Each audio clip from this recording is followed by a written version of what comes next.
de suite. Donc, comportement boulimique. Mais pareil, des résultats financiers. Vous gagnez de l'argent, vous avez du mal à avoir de l'argent à la fin du mois. Quelles sont les pensées que vous entretenez sur l'argent?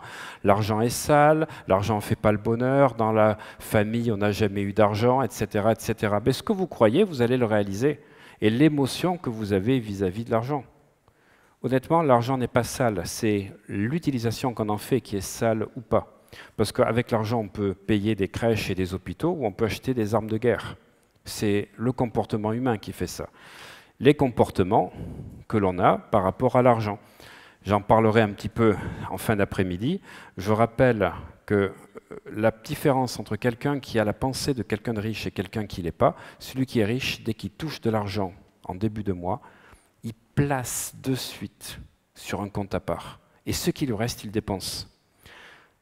Dans l'autre cas, la personne dépense et s'il reste de l'argent à la fin du mois, il le place. Je peux vous dire que quand vous comprenez ça et que d'entrée vous commencez votre mois, même si c'est 20 euros, même si c'est 50 euros, même si c'est 100 euros, même si vous n'avez pas les moyens actuellement, pensez à ce réflexe de mettre 10 ou 20 euros tous les mois dans un autre compte. Je vais vous dire, vous allez créer un réflexe, un conditionnement, une estime de soi, et vous allez envoyer un message à l'univers. Parce que si vous envoyez un message à l'univers que vous êtes prêt à gérer l'argent, il va pouvoir vous en envoyer. Si vous envoyez un message comme quoi vous ne savez pas le gérer, il ne vous en enverra pas. C'est aussi simple que cela.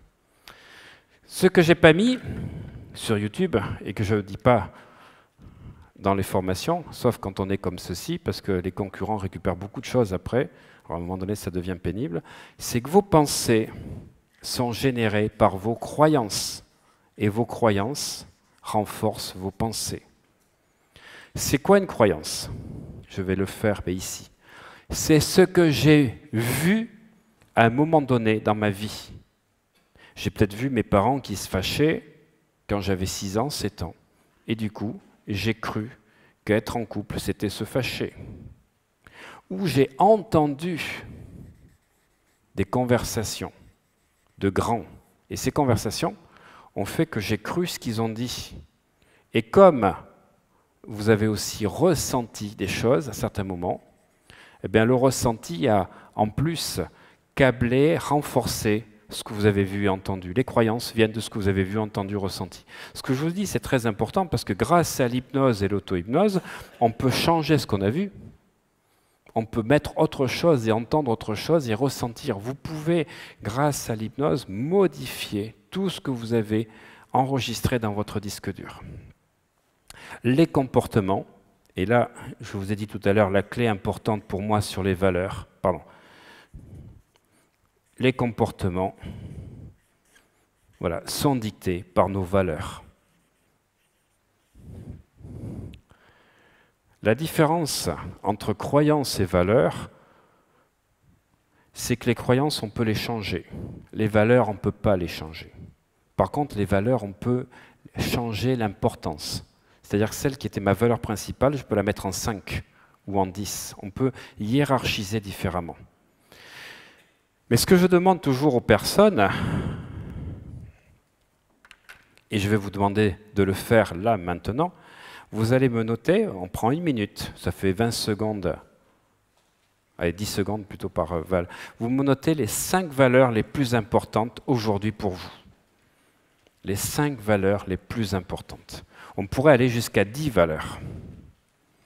Quelles sont les valeurs les plus importantes pour vous, les 5 valeurs?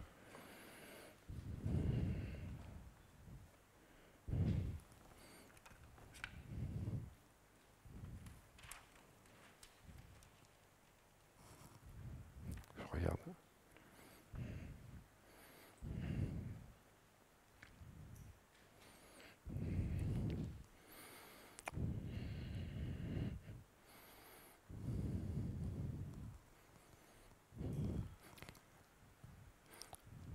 Voilà, c'est bon, tout le monde a fait? Voilà. Alors pourquoi je dis ça? C'est que si vous avez des manques dans certains domaines de votre vie, est-ce que ça fait partie de vos valeurs? Autrement dit, quand j'ai des personnes qui viennent me voir et qui disent « j'ai des problèmes avec l'argent, j'arrive pas à garder de l'argent », et souvent les gens disent « voilà, je voudrais avoir plus d'argent ». Je leur demande « est-ce que l'argent fait partie de vos 5 valeurs principales ?» Ben, si vous n'avez pas l'argent comme valeur principale, c'est logique que vous ayez des problèmes d'argent, puisque ce n'est pas important pour vous. Donc votre cerveau ne va pas se comporter pour avoir ceci, puisque ça ne fait pas partie de ça. Et puis il y a des personnes qui disent « oui, j'arrive pas à rester en couple, j'arrive pas à attirer telle personne, etc. etc. » Est-ce que l'amour fait partie des valeurs principales? Quand vous comprenez ça, vous comprenez ce qui est important, c'est de savoir ce qui est comme valeur. Et on a une structure du cerveau qui s'appelle le système réticulé activateur ascendant, SRAA, qu'on appelle aussi formation réticulée. Et c'est tout ce que vous mettez dans votre système réticulé. Le système réticulé, c'est ce qui va permettre de trier les informations que vous avez dans la journée. Pour donner une échelle, on est à Paris, on va parler de la Tour Eiffel. Excusez-moi, je suis vraiment mauvais en dessin, comme je vous disais. Je méritais d'avoir été convoqué en 5e. Voilà, on va essayer de... Là c'est le truc. C'est l'antenne. Voilà, ça c'est toutes les informations, les bytes d'informations que vous avez dans l'inconscient. Et ce que le mental va libérer, je dis, c'est comme un sucre. Vous avez la taille d'un sucre à côté de la Tour Eiffel. Vous prenez plein d'informations dans l'inconscient, mais vous n'êtes conscient que de ça. Pourquoi je dis sucre? Parce que le sucre, en plus, ça se délite en fonction, donc, si vous mettez un liquide dessus. Et un liquide, de l'eau chaude, de l'eau froide, c'est comme une émotion. Vous imaginez, votre cerveau, il enregistre que ça. Mais quand vous prenez une émotion négative, comme le sucre y fond, ben là, vous ne faites même plus attention à ce qui se passe. Mais ça, c'est tout ce qui est en permanence dans notre cerveau.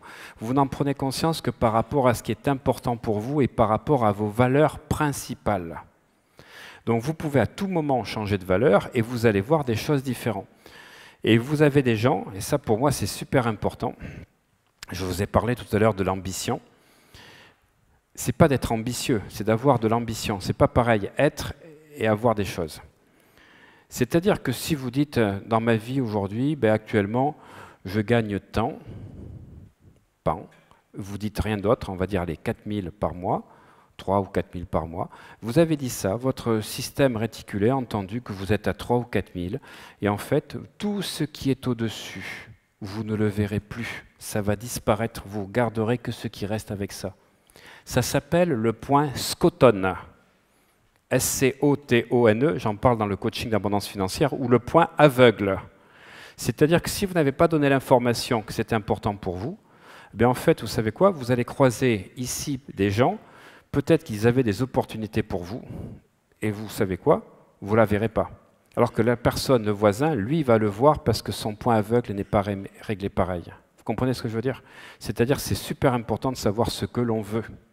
Et pas maintenant, ce qu'on veut dans la vie et dans 5 ans. Sinon, ben, vous avez comme une opacité, vous ne voyez pas les choses. Et j'en parlerai cet après-midi. Une opportunité, ce n'est pas forcément une possibilité. Une opportunité, il faut la convertir. Ça peut devenir une possibilité ou pas. OK. Alors,